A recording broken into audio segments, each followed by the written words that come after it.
21 महीने, ये एक लंबा वक्त होता है।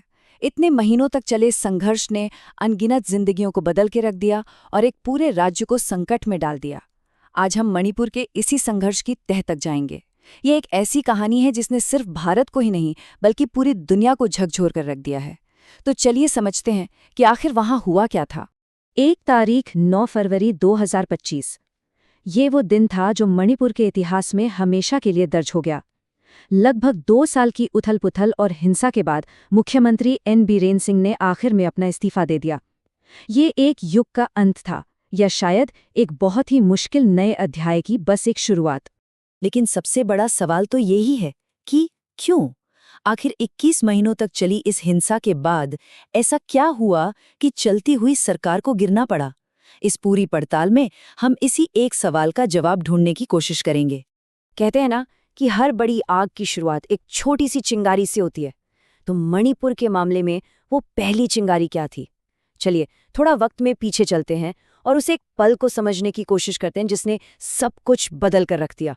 देखिए सब कुछ कितनी तेजी से हुआ। 27 मार्च 2023 को हाईकोर्ट का एक आदेश आता है और फिर कुछ ही हफ्तों के अंदर 3 मई को एक रैली अचानक हिंसक हो जाती है।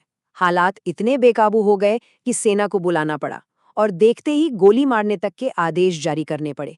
देखते ही देखते पूरा मणिपुर जलने लगा। और इस पूरी आग के केंद्र में थे 2 समुदाय, मैताई और कुकी। मैताई समुदाय जो अनुसूचित जनजाति यानी एसटी का दर्जा चाहता था ताकि उन्हें सरकारी योजनाओं का लाभ मिल सके। वहीं दूसरी तरफ था कुकी समुदाय, जिन्हें ये डर था कि अगर ऐसा हुआ तो वो अपनी जमीन और अपने अधिकार खो देंगे। ये एक ऐसा टकराव था जो दशकों से अंदर ही अंदर सुलग रहा था। जो अब तक सिर्फ एक स्थानीय विवाद था, वो बहुत जल्द ही एक राष्ट्रीय संकट बन गया। अब दुनिया भर की नजरें मणिपुर पर थीं और जो कुछ दुनिया ने देखा वो वाकई में दिल दहला देने वाला था। 19 जुलाई 2023 एक ऐसा वीडियो सामने आया जिसने इंसानियत को शर्मसार कर दिया। 2 कुकी महिलाओं के साथ हुई उस क्रूरता ने पूरी दुनिया को हिलाकर रख दिया। इसके बाद मणिपुर का दर्द अब किसी से छिपा नहीं रह सकता था। इस वीडियो के वायरल होने के बाद प्रधानमंत्री नरेंद्र मोदी ने आखिरकार अपनी चुप्पी तोड़ी।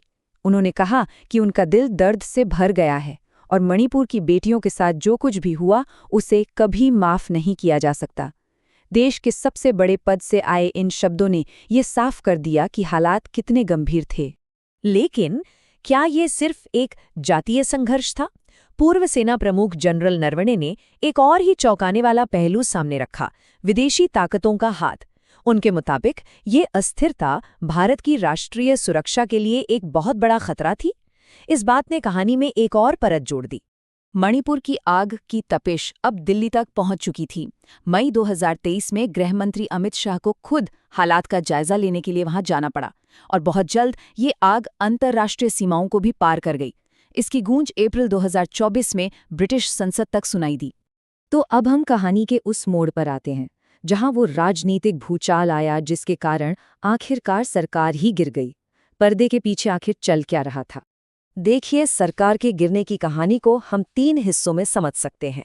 पहला, लगातार हो रही हिंसा जिसने लोगों का सरकार पर से भरोसा ही खत्म कर दिया। दूसरा, नवंबर 2024 में एक अहम सहयोगी पार्टी एनपीपी का समर्थन वापस ले लेना। और तीसरा और आखिरी कदम था दिसंबर में केंद्र का दखल, जब एक नए राज्यपाल की नियुक्ति हुई। ये एक तरह से अंत का साफ संकेत था। राजनीति अपनी जगह है, लेकिन इस कहानी का एक और पहलू है और वो है मानवीय त्रासदी।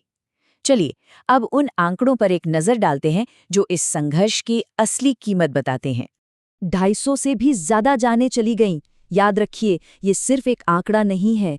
हर एक नंबर के पीछे एक कहानी है, एक परिवार है जो हमेशा के लिए टूट गया। और ये दर्द, ये डर पूरे 21 महीनों तक चला। जरा सोचिए, लगभग 2 साल तक हर रोज डर और अनिश्चितता के माहौल में जीना। यही मणिपुर के लोगों की हकीकत थी। तो सरकार बदल गई है, मणिपुर के लिए एक नया अध्याय भी शुरू हो गया है। लेकिन सबसे बड़ा सवाल अब भी वही है, क्या मैती और कुकी समुदायों के बीच जो गहरी खाई बन गई है वो कभी भर पाएगी? क्या ये गहरे घाव कभी सच में भर पाएंगे? इसका जवाब शायद सिर्फ वक्त ही दे सकता है।